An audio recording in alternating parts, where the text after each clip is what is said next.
If you're having problems with your septic system and you're tired of spending so much money each year to have it pumped, then SeptiClean is the answer for you. SeptiClean is an advanced specially formulated blend of bacteria used in the treatment of home and commercial septic systems. The breakdown of waste in your system relies on biological activity of naturally occurring bacteria. SeptiClean restores the natural biological process in your septic system and boosts the existing biological activity. SeptiClean is completely safe on all plumbing and can help prevent expensive emergencies in pumping. SeptiClean has approximately 6 to 100 times the bacteria count of other leading off-the-shelf brands in a 1-year supply. SeptiClean comes in a water-soluble pack, which you flush down the toilet once a month with no mess or stress. Save time, money, and maintenance on your septic system. Find SeptiClean at Emporium True Value Hardware on Main Street in Sag Harbor or visit micro-tab.com. That's micro-tabb.com. Micro-tabb.com.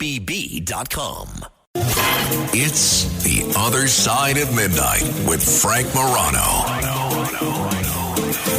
This is The Other Side of Midnight. I am Frank Morano. Well, like at least 60 million others, I was one of those people that stayed up late on Friday night to watch one of the most hyped boxing matches, I think, of all time. Certainly, it seems like it was one of the most viewed. The number of people watching this match rivals anything that is seen on live television these days. Apparently, in terms of paid attendance, there was 80,000 people in attendance where the Cowboys play in Dallas, and it was the largest and most financially successful gate for any boxing match outside of Las Vegas. The only problem is, towards the end of the fight, it seemed like the biggest losers were the people that paid money to see this match. They started to boo not necessarily any specific fighter, but instead they were booing the whole situation. Should we have known better? Should we have known that this was going to be, to put it charitably, anticlimactic? Well, my go-to expert when it comes to all things boxing is gentleman Gerry Cooney, not only a legendary former boxer, not only a radio talk show host on Fight Nation on Sirius XM, but he's also the author of a terrific book, whether you like boxing or not, called Gentleman Gerry, A Contender in the Ring, a Champion in Recovery. Very, very pleased to welcome back to the program the one and only Gentleman Gerry Cooney. Gerry, it's great to talk to you again. Thanks for joining me. Hey, Frank, great to be with you. I like that introduction and about the fight. It was, wow. It was, who could figure Mike Tyson wouldn't steamroll him in there, even at 58. I drive a gym here. I train. I still can punch. I'm smarter than I was back when I was fighting, and I still have the power. But obviously, Mike, I don't know what was it, money grab or what, but I think he got a freebie that night. I think that he did not fight. He couldn't fight. And whether it was his knee or he just didn't have it in him, it was very disappointing. Like you said, Netflix, 80,000 people live, 60 million, on Netflix. I mean, wow. It was a terrible way to go out, in my opinion.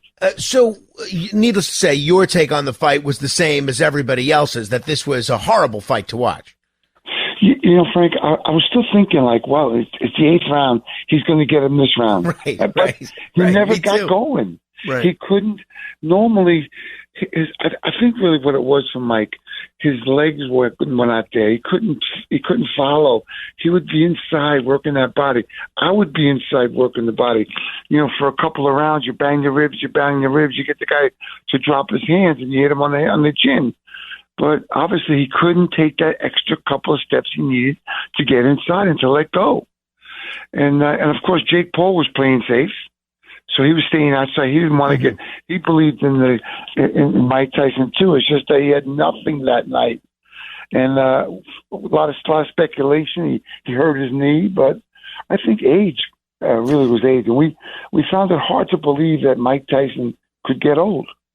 but he did. Yeah, exactly. You'd think of him the same way that people think of all the greatest athletes of all time, all the greatest performers of all time, and that's how he is, etched in everybody's brain. Why, Gerry, did this fight get so much attention? There are really great heavyweight world championship contests that don't get a fraction of the press or the interest that this fight did. Is it the age mismatch? Is it the fact that it's Mike Tyson? Is it the fact that Jake Paul gets a new crowd involved in this?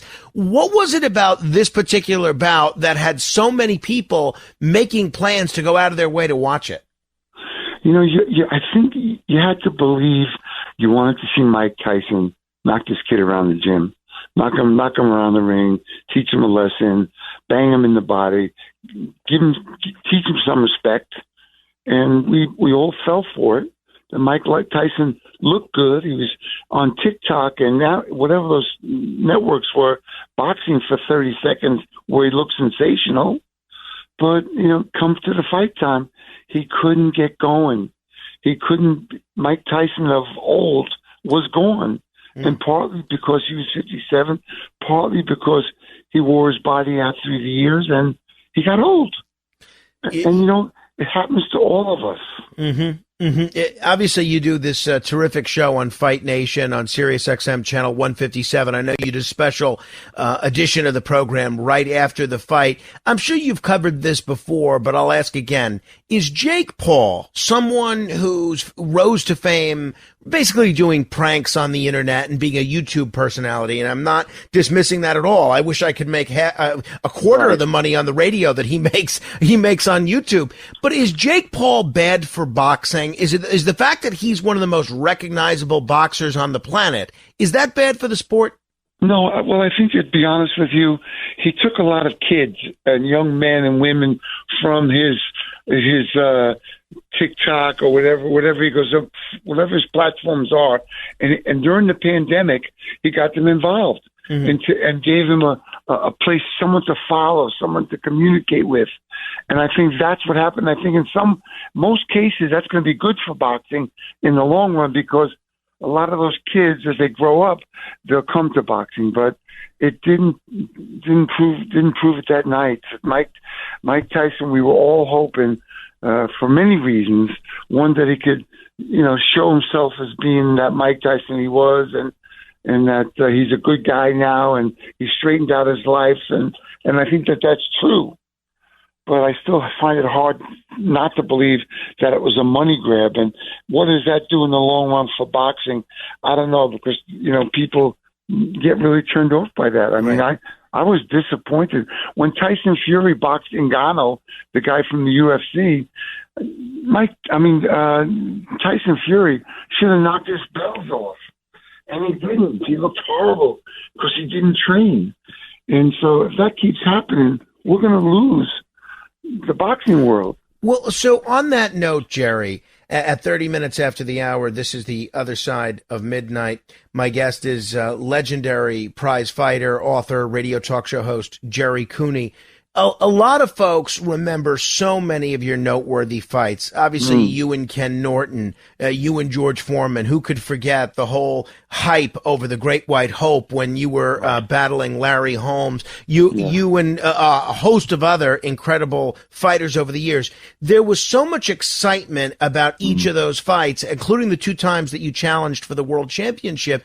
That was heavily watched. Now, it seems like the only thing that mainstream press starts paying attention to are what I'll call these novelty boxing matches. Mike Tyson and Roy Jones Jr., Mike Tyson and Jake Paul. Whenever there's an older boxer challenging a mixed martial artist, the Tyson Fury fight that you just mentioned, but also Evander Holyfield doing something similar about 4 years ago. What happened to boxing that it went from something in the Tyson days, in the Larry Holmes days, in the Foreman days, in the Gerry Cooney days, that it went from a mainstream sport to something that's almost playing second or third fiddle to mixed martial arts? What went wrong with the sport? Well, and let's tell you, there's a lot of other sports out there. There's soccer, there's football, there's basketball, baseball. So there's a lot of time slots that get filled in.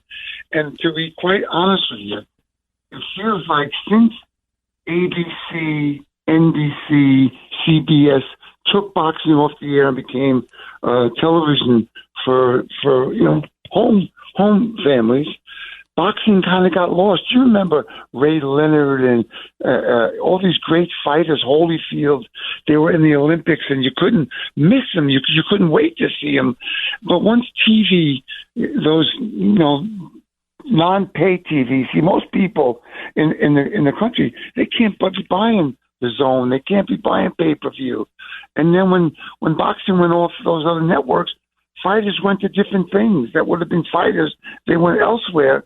And that's kind of really hurt the sport. Now they're talking about ending boxing in the Olympics. So, listen, they're making some adjustments. There are great fighters out there in a lot of different weight classes, the light heavyweight division, the welterweight, the lightweight. There's a lot of great fighters and fights going to take place. It kind of just, we miss it on ABC in the afternoon, on CBS and NBC. We miss it. And all those guys that would have been fighting for us, that we would have been following now, like Larry Holmes, like Kenny Norton, like Gerry Cooney, they're not there anymore. You know, it's funny. I mentioned a whole list of great fighters that you fought, and a lot of them also fought Mike Tyson. Your careers certainly overlapped. How is it that you never ended up in the ring with Mike Tyson? Well, when I first met Mike Tyson, I was fighting Kenny Norton in the Garden, and he was 13. So he was a young kid up there. And what Customato used to do is he'd go to the juvenile homes where kids would get arrested and put into juvie. And he would, pick the toughest kids, and the state would pay him to support them, and he would put them in the gym and train them. That's how Mike Tyson became a prize fighter. And then also Jim Jacobs had the biggest fight film in history, and he used to have Mike Tyson sit down and watch those films. So he had a magical time. He was fighting for wanted to go to the Olympics, and he was knocking everybody out. So he had a great momentum, and the world saw that, and we all admired that. Now most of those guys are overseas. They're in England, Australia, and we're making our way back into the picture.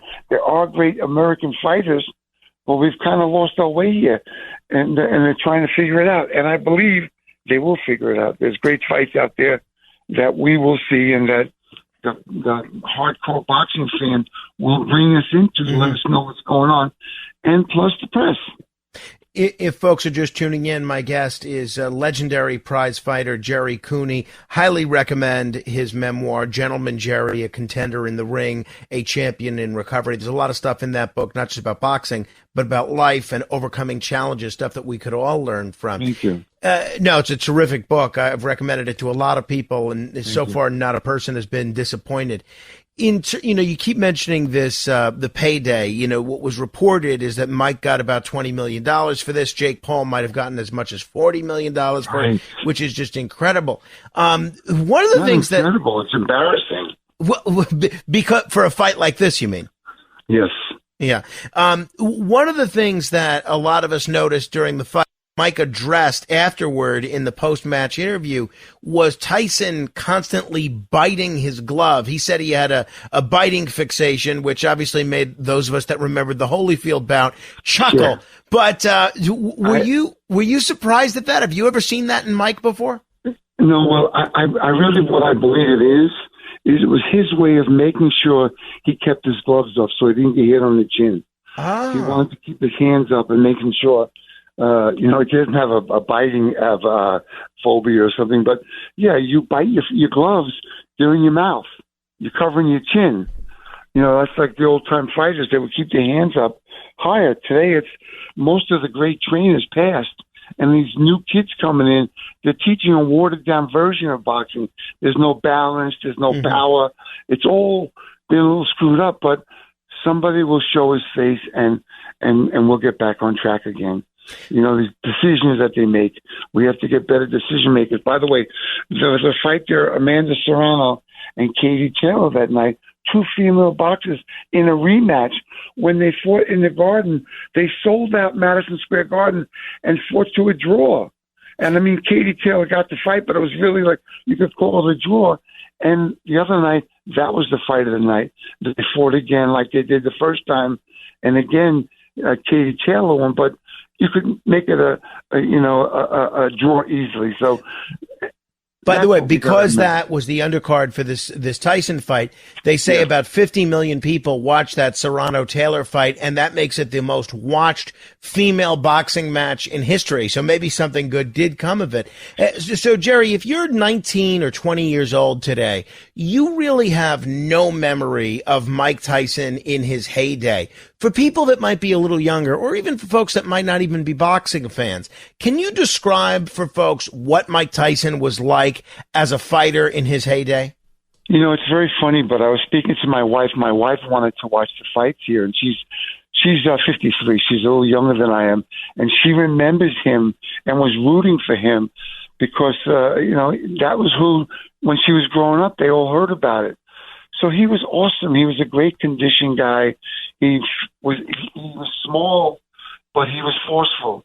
And he was relentless at getting inside, banging the body, turning it up, turning it over. And he was phenomenal. Now, the one guy that always had his number was Evander Holyfield. Nobody knew that. They fought twice. Holyfield won both times. But back in the Olympic days, Tyson was in the Olympic training facility, and Evander Holyfield always had his number. Holyfield was only a light heavyweight back then, but he always had the number to beat Tyson. So Tyson always knew that. And they wanted to talk about the biting the ear off. That was because it was a way of quitting, because he could not beat Holyfield.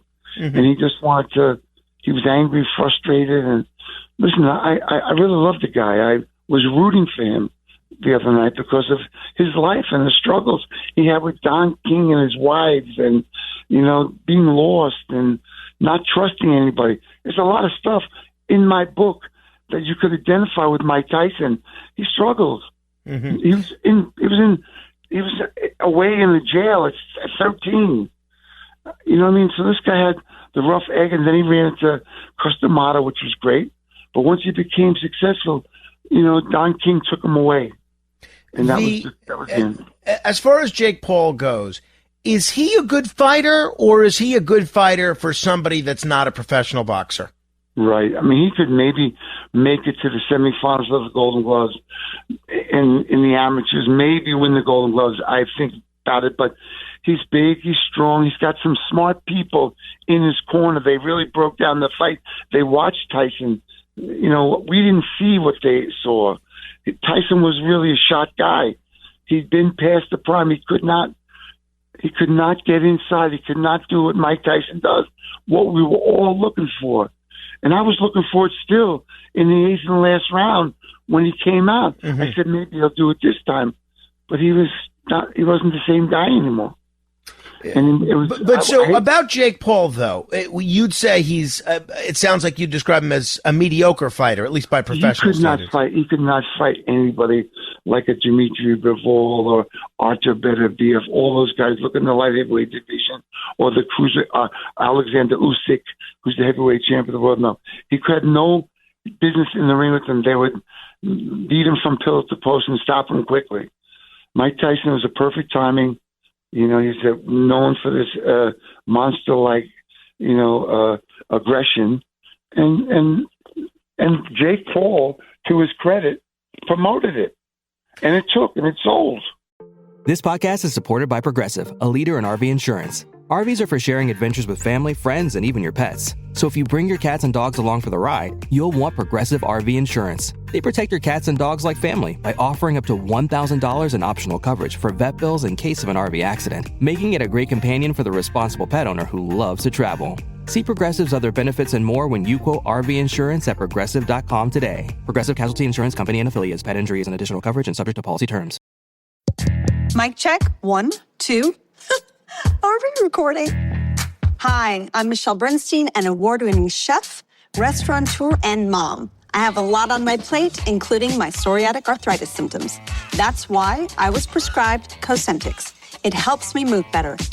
Cosentyx secukinumab is prescribed for people 2 years of age and older with active psoriatic arthritis. Don't use if you're allergic to Cosentyx. Before starting, get checked for tuberculosis. An increased risk of infections and lowered ability to fight them may occur, like tuberculosis or other serious bacterial, fungal, or viral infections. Some were fatal. Tell your doctor if you have an infection or symptoms like fevers, sweats, chills, muscle aches, or cough, had a vaccine or plan to, or if inflammatory bowel disease symptoms develop or worsen. Serious allergic reactions and severe eczema-like skin reactions may occur. Learn more at 1-844-COSENTYX or Cosentyx.com.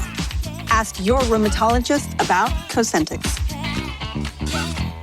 Choosing a bottled Starbucks Frappuccino drink that's all flavor and just 100 calories? Easy. Choosing between creamy vanilla, double chocolate, and sea salt caramel flavors? A little harder. Try the delicious new Starbucks Frappuccino light drinks. Look for them wherever you buy groceries. Start with Starbucks coffee. Acura's all-new ADX, a compact SUV that isn't just built for one thing. It's precision crafted for everything. To escape the grind with available all-wheel drive. To go with your flow with available Google built-in. Hey Google, turn it up. Okay, turning up the volume. And crafted to be heard with an available Bang & Olufsen premium sound system. The all-new Acura ADX, crafted to match your energy. Acura, precision crafted performance. Take your vibes and go, go, go, go. Google is a trademark of Google LLC. Well, that's what I was going to say is, as bad as this actual fight was, you have to give the two of them credit for the pre-match hype. I mean, they were outstanding in terms of hyping this thing up, weren't they? Well, yeah, Jake Paul was. I think Tyson was kind of laughing at him until it got very close to the fight. Then he slapped him across the face because he was kind of fed up about it, and then he just wanted to fight. You know, well, when he does that, when Tyson does that, is he really reacting angrily, or is that just to build promotion and publicity for the fight? No, it did promote publicity for the fight, but that wasn't the reason why he was doing it. That was real. The guy was, Jake Paul was telling him, I'm going to kill you, I'm going to do this, I'm going to do that. And you can only take it so far. And then it's the day of the fight or the day before the fight, and you're on nerves, you're on edge. And so he couldn't take it, and he slapped him. It wasn't that hard, but it was a nice little slap. And so Jake Paul got his night. But he's talking about fighting Canelo Alvarez. Right. That's a very bad decision. And I don't think he can get down to 175 anyway. He's 225 pounds. But in order for him to fight in the pros now, he'd have to fight Alexander Usyk. In terms of the fight itself, you said you basically sounded like you thought it was a shame that this has been the most watched professional fight in history. Yeah. I mean, that is a shame, isn't it? For boxing. It is for boxing, because boxing is great. And I love the sport. I'm on the radio channel 156 every Monday, every Friday, because I love boxing. I love these guys' character, their personalities, where they come from, what they're doing, how successful can they become, and they're becoming more managing themselves better, and that's the gift. The referees are doing a great job. The judges, they need help, but basically, go ahead. No, I was just going to say, when it comes to this fight, should we have known something was up when they made all these rule changes, 2-minute rounds, 8 rounds, thicker gloves, or is that to be expected when you have an older fighter like this? Well, I just felt like the thing Tyson did wrong, it was such a big ring. He needed a small ring. I remember fighting a guy by the name of Eddie Gregg in San Francisco, and he didn't care if I had an 18-foot ring. 18-foot ring for me, 2 steps, I'm on the other corner. Mm-hmm. Mike Tyson had a big ring. It gave Jake Paul a lot of distance to move. He could move and run, feint, and throw the jab. I mean, there was no record of punches thrown, that's for sure. Right. And so, listen, he promoted the fight. He's a master at what he's done since this pandemic.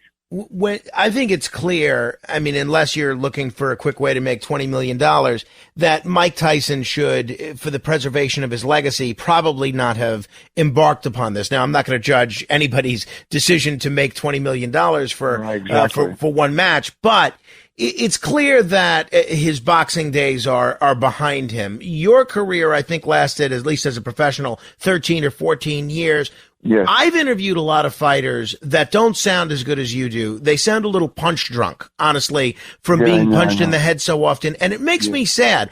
How did you know when it was time to retire? I'm sure you've seen a lot of fighters who've stayed way too long in the sport. How do you know when it's time to call it quits? Well, it's tough. They knock on your door. You're in the dressing room.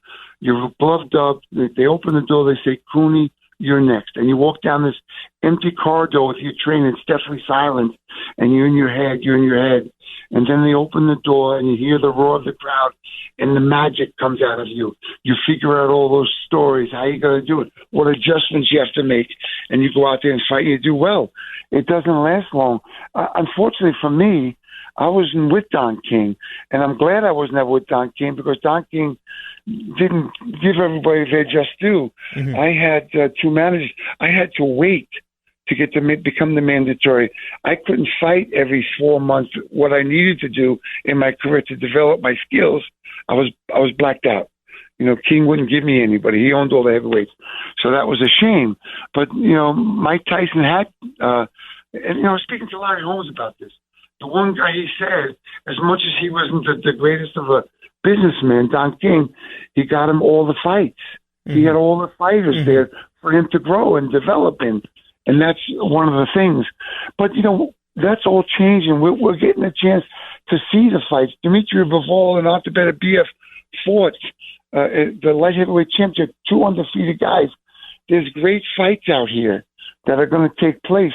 And we just have to be patient. And these things like Mike Tyson and Jake Paul, they don't do very good for boxing. Right. They don't. What is the next professional fight that's on your radar screen that people should be on the lookout for, that people should be paying attention to? Well, there's Devin Haney. There's just this great heavyweights now. Tyson Fury is fighting Alexander Usyk coming up soon for the heavyweight championship of the world. Now, in their first fight, Tyson didn't come prepared. And he suffers from some health problems, right? And then he has to be woken up, and then this time he'll come back and be ready. So, there's a lot of different stories in the fight game. And fortunately, that people like to follow the stories because we can all relate to the fighters. We can relate to the story of them growing up, struggling, going through different problems and don't know if they're going to make it, but they fight on. And people, just back like in the day, Joe Louis, when there was that terrible war going on with Hitler, Joe Louis picked everybody up. And like over there in not Russia, but Ukraine. Ukraine, these guys fighting are giving their countrymen strength to continue.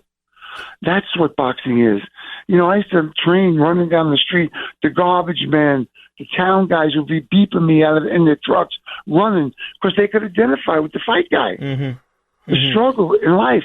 We're trying to get to a place. So that's the next big fight. It's that Tyson Fury Alexander Usyk fight. Alexander Usyk. That's mid-December.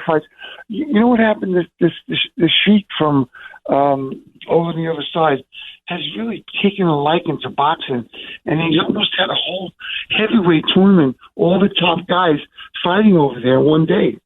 So we're going to see some differences going on in the game. Yeah. Bob Arum is slowing down. He was the greatest promoter, I think, of all times. He did the greatest fights.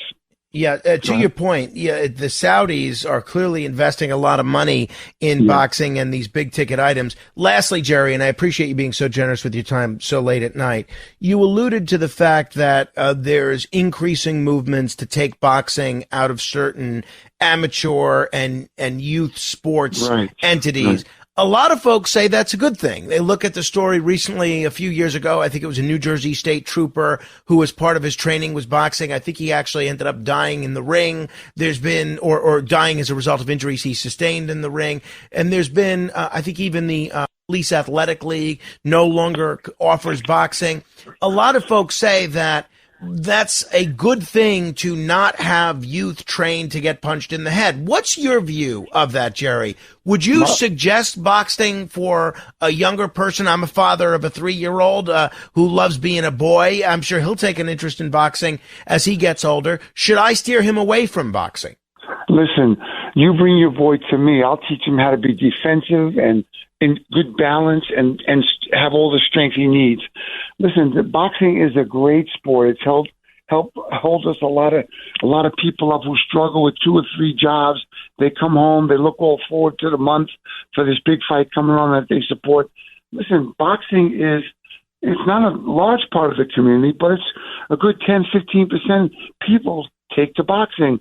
And what I said, like I told you before, the great trainers have passed, and a lot of these guys now are teaching a watered-down version of the game, and that we need to correct. There's some things to clean up, but listen, it's a great sport. It was a great sport for me. I grew up bad, hiding in the basement.